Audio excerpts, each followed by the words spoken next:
చెప్పాను గదా! చెల్లి వాళ్ళ ఇంటికి పోయినామని జెప్పేసి. సో, దాచిపెట్టి, దాచిపెట్టి దయ్యాల పాలు జేసినట్టు మా చెల్లె దాచిపెట్టి మరి మా ఆయనకిచ్చిందనమాట. సో, తీరా జూస్తే "షీ ఇట్లుందేంది" అని అన్నాడు. అక్కడ జూసారా ఒక ఎక్స్‌ప్రెషన్ అయితే ఇచ్చాడు. అస్సలు ఎట్లుందంటే టేస్ట్ మా అందరి కోసం ఇయ్యకుండా, అతనికి మాత్రమే స్పెషల్‌గా దాచిపెట్టి ఇచ్చింది. ఎందుకంటే పెద్ద బావ అంటే ఆయనకు ప్రేమ ఎక్కువ ఆమెకు.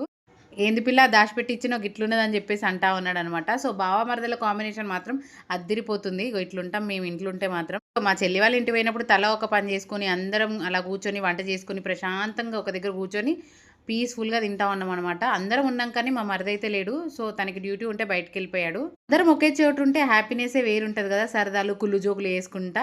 ఇంక మా చెల్లె చూసారా లాస్ట్‌కైతే పిక్కని పట్టుకొని తీస్తా ఉంది. నానా తంటాలు పడుతుంది. సో, మధ్య మధ్యలో వచ్చేసి ఇగ ఫోజ్ ఇస్తుంది. ఇగ చూడు "ఏంది అక్క అట్లా తీస్తున్నావు" అని చెప్పేసి ఒక ఎక్స్‌ప్రెషన్ ఇచ్చింది మా చెల్లె గూడా. "ఏమన్నా చేసుకోర్రి, ఏమన్నా జేయరి. నన్ను మాత్రం డిస్టర్బ్ చేయకుర్రి" అని చెప్పేసి మా బుడ్డోడైతే హాయిగా పడుకున్నాడనమాట.